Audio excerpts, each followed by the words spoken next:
नमस्कार, सच की पड़ताल में आपका स्वागत है। मैं हूं अखिलेश शर्मा। पढ़ाई या फिर नौकरी के नाम पर किसी भी तरह विदेश जाने की ललक आपके पूरे करियर को खतरे में डाल सकती है। इस तरह की खबरें लगातार आती हैं जब नकली पासपोर्ट या वीज़ा पर या किसी और तरीके से लोग विदेश पहुंचने की कोशिश करते हैं, बीच में फंस जाते हैं और उन्हें वापस भेजा जाता है। लेकिन अगर ऐसे फर्जी दस्तावेज से आप पहुंच भी जाएं तो भी आपके सामने कभी न कभी वापसी का जोखिम भी रहता है। ताज़ा मामला कनाडा का है, जहां बड़ी संख्या में भारतीय छात्रों के सामने डिपोर्टेशन का खतरा मंडरा रहा है। वो वहां कनाडा के उच्चायोग के सामने धरने पर बैठे हुए हैं। दरअसल कनाडा से 700 छात्रों को वापस भारत भेजे जाने की तैयारी है। इन पर फर्जी एडमिशन लेटर से दाखिला लेने का आरोप है। ये छात्र 2018-19 में स्टडी वीजा पर कनाडा गए थे।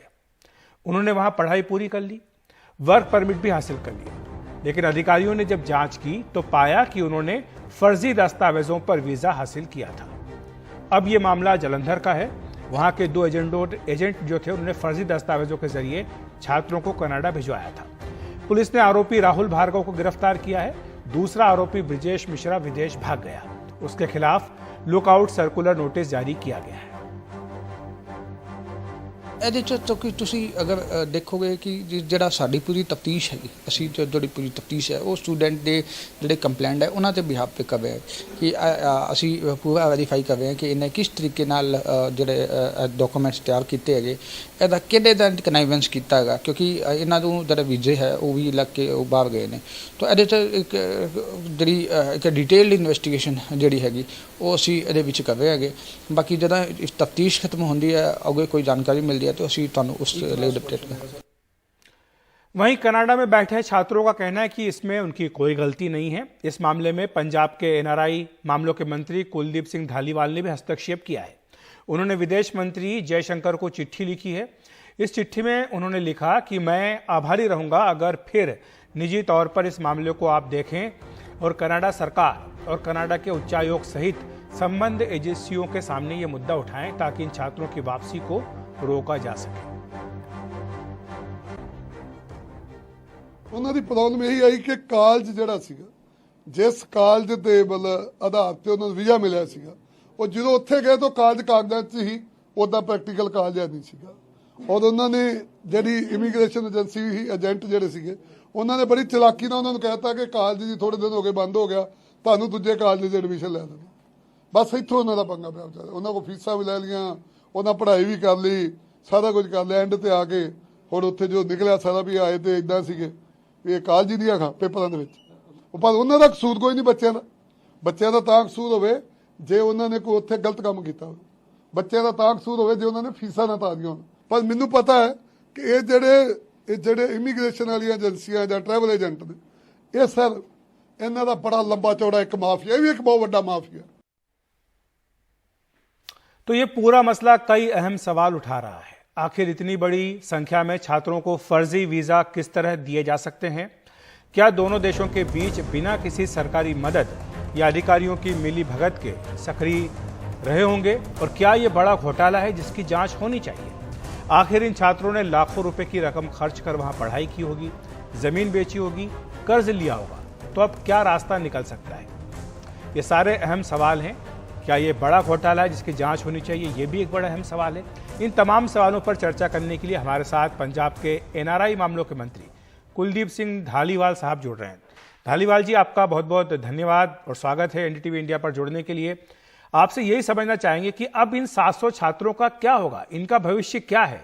इन्होंने पढ़ाई की, वहां पर गए और सारी चीजें हुई, वर्क परमिट तक मिला, लेकिन अब उनसे कहा जा रहा है कि आपके तो दस्तावेज ही फर्जी हैं, आपको वापस जाना पड़ेगा। जी, बहुत ही चिंता का जो विषय। करीब 700 विद्यार्थी ਜਿਹੜੇ ਵਿਜੇ ਲਵਾ ਕੇ 17-18 ਦੇ ਵਿੱਚ 2017-18 ਦੇ ਵਿੱਚ ਉੱਥੇ ਗਏ। ਉਹਨਾਂ ਨੇ ਵਿਚਾਰਿਆਂ ਨੇ ਆਪਣੀ ਪੜ੍ਹਾਈ ਵੀ ਪੂਰੀ ਕਰ ਲਈ। ਉਹਨਾਂ ਨੇ ਜ਼ਮੀਨਾਂ ਵੇਚ ਕੇ ਏਜੰਟਾਂ ਨੂੰ ਪੈਸੇ ਵੀ ਦਿੱਤੇ, ਉੱਥੇ ਰਾਤ ਦਿਨ ਕੰਮ ਕਰਕੇ ਆਪਣੀ ਪੜ੍ਹਾਈ ਦੇ ਪੈਸੇ ਵੀ ਪੂਰੇ ਕੀਤੇ। ਪਰ ਐਂਡ ਤੇ ਆ ਕੇ ਉਹਨਾਂ ਨੂੰ ਕਹਿ ਦਿੱਤਾ ਗਿਆ ਕਿ ਤੁਹਾਡੇ ਪੇਪਰ ਜਿਹੜੇ फेक पेपर सीगे जिहदे ते तुसी आए हो। ये 700 विद्यार्थी ने मेरे वास्ते विदेश मंत्री जी को चिट्ठी भी लिखी है। 8 दिन पहला चिट्ठी लिखी सी, कल फिर रिमाइंडर भेजा ਉਹਨਾਂ ਕੋ ਮੀਟਿੰਗ ਦਾ ਟਾਈਮ ਲਿਆ ਔਰ ਉਹਨਾਂ ਨੂੰ ਰਿਕੁਐਸਟ ਕੀਤੀ ਹੈ ਵੀ ਕੁਝ ਵੀ ਹੋਵੇ, ਕਿਉਂਕਿ ਇਹ ਕੇਂਦਰੀ ਗਵਰਨਮੈਂਟ ਦਾ ਕੰਮ ਹੈ, ਅਸੀਂ ਤਾਂ ਨਾਲ ਸਹਿਯੋਗ ਕਰ ਸਕਦੇ ਹਾਂ। ਤੇ ਵਿਦੇਸ਼ ਮੰਤਰਾਲਾ ਜਿਹੜਾ ਉਹ ਕੈਨੇਡਾ ਦੇ ਵਿਦੇਸ਼ ਮੰਤਰਾਲੇ ਨਾਲ ਗੱਲ ਕਰਕੇ, ਉੱਥੋਂ ਦੀ ਇਮੀਗ੍ਰੇਸ਼ਨ ਨਾਲ ਗੱਲ ਕਰਕੇ ਇਹਨਾਂ ਬੱਚਿਆਂ ਦੀ ਸਿਰ ਦੇ ਉੱਤੇ ਜਿਹੜਾ ਡਿਪੋਰਟ ਹੋਣ ਦਾ ਜਿਹੜੀ ਤਲਵਾਰ ਲਟਕਦੀ ਹੈ, ਉਹ ਮਸਲਾ ਉਹਨਾਂ ਦਾ ਹੱਲ ਕਰਾਇਆ ਜਾਵੇ। ਬਹੁਤ ਬੁਰੀ ਹਾਲਤ ਹੈ ਉਹਨਾਂ ਦੀ। ਹੁਣੇ ਮੇਰੀ ਧਰਨੇ ਦੇ ਬੈਠੇ ਬੱਚਿਆਂ ਨਾਲ ਗੱਲ ਹੋਈ ਹੈ, ਆਪਣੀਆਂ ਧੀਆਂ ਨਾਲ ਗੱਲ ਹੋਈ ਹੈ, ਆਪਣੇ ਪੁੱਤਰਾਂ ਨਾਲ ਗੱਲ ਹੋਈ ਹੈ। ਅਗਲੇਸ਼ ਜੀ ਮਨ ਬਹੁਤ ਦੁਖੀ ਹੋਇਆ। ਇਹ ਜਿਹੜਾ ਇਮੀਗ੍ਰੇਸ਼ਨ ਦਾ ਜਿਹੜਾ ਮਸਲਾ ਹੈ, ये माफिया भी ये लिंक भी वर्ल्ड वाइड। मैं आपको थोड़ा सा रोकूंगा धालीवाल जी, आप बहुत ही मीठी पंजाबी बोल रहे हैं, मुझे बहुत अच्छे समझ में आ रही है, लेकिन हमारा हिंदी का चैनल है, अगर आप थोड़ी सी कोशिश करके हिंदी बोल दे तो बहुत अच्छा रहेगा जी। कोई बात नहीं, थोड़ी हिंदी बोल दे जी जी। मैं आपको बोल रहा हूं कि ये जो इमिग्रेशन लोगों का जो नेटवर्क है, ये जो माफिया है, देखिए बच्चों ने मेरे को बताया कि हमने पूरे पेपर, हमारी इंटरव्यू मैसी में हुई, कनेडा मैसी में हुई, हमने पूरे पेपर दिखाए, जो लेटर थी वो भी दिखाई, जो हमारी लेटर हमें मिली थी, जो एजेंटों ने लेके दी थी, उधर भी उन्होंने कहता ओके वीजा दे दिया। और जब वो बच्चे कनाडा में गए, एयरपोर्ट पे फिर दोबारा चेकिंग हुई, उनके पेपर फिर दुरुस्त हुए। जब वो एडमिशन ली, पढ़ाई शुरू की, 4 साल गए, उनका पेपर जो थी, जो लेटर थी, ऑफर लेटर जो उनकी, वो बोल रहे तब तक दुरुस्त थी। अब जाके उनका पंगा पड़ गया कि आपकी जो ऑफर लेटर थी ये तो डुप्लीकेट थी। बच्चों ने बताया एक तो वो डुप्लीकेट थी, तो एक एजेंट ने क्या किया कि एक ही लेटर को बार बार कई स्टूडेंटों के नाम भर दिए उस पर उनको शक पड़ गया कि एक ही लेटर पे कितने कितने विद्यार्थियों को नाम भरा हुआ है। तो अब उनकी स्थिति बेचारों की बहुत माड़ी। उन लोगों ने पहले तो जब एडमिशन ली 15-15 लाख रुपया तब जमा कराया, फिर 4 साल पढ़ाई की, फीसें दी, उधर रह के कमरे किराए थे, ले रोटी, बहुत खर्च हुआ। और उनकी जो बातें बता रहे हैं हमारे बच्चे, उनकी जब बातें सुनी नहीं जाती, मेरा मन दुखी हो गया। एक बच्चा प्रकाश सिंह यूपी का अभी मेरे को बता रहा था कि अंकल मेरा जो माता थी उसकी जो मम्मी, उसको कैंसर होगी, तो बोल रहा था कि उसका मैं संस्कार पे भी नहीं जा सका, मैं ऑनलाइन उनका संस्कार देखा, ऑनलाइन उनकी जो अस्थियां थी उसको देखा। बच्चों बेचारों को पता नहीं चलता कि हम कहाँ जाए।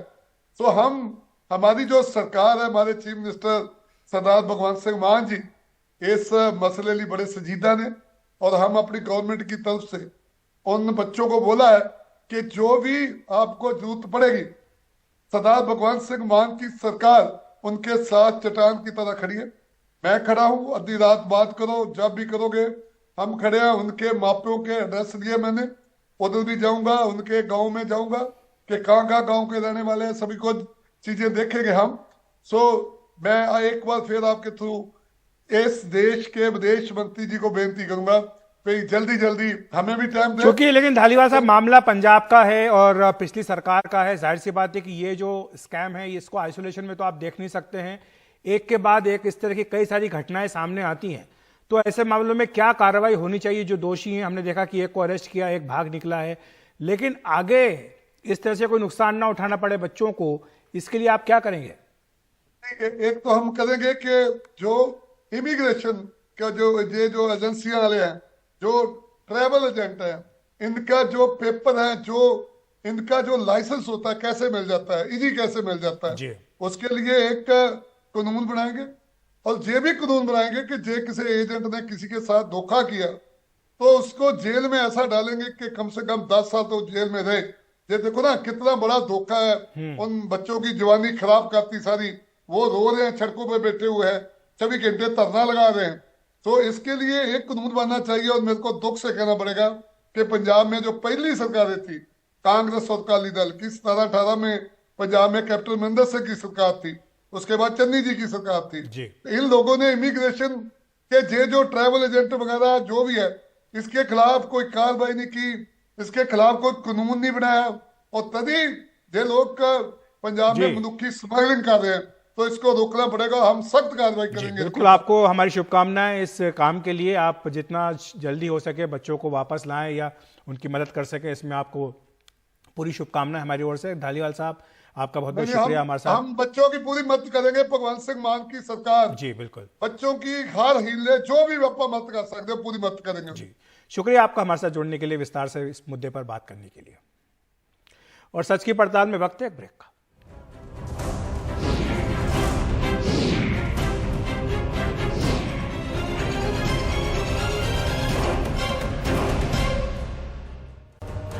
हिंसा से जूझ रहे मणिपुर से एक दिल दहला देने वाली खबर सामने आई है। मणिपुर में भीड़ ने मां बेटे समेत 3 लोगों को जिंदा जला दिया।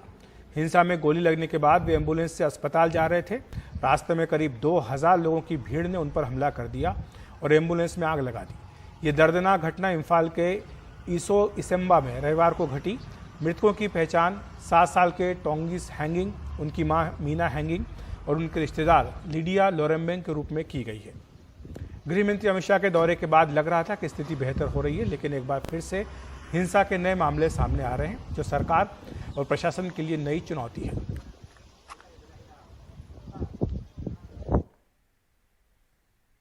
और सच की पड़ताल में इतना ही। नमस्कार।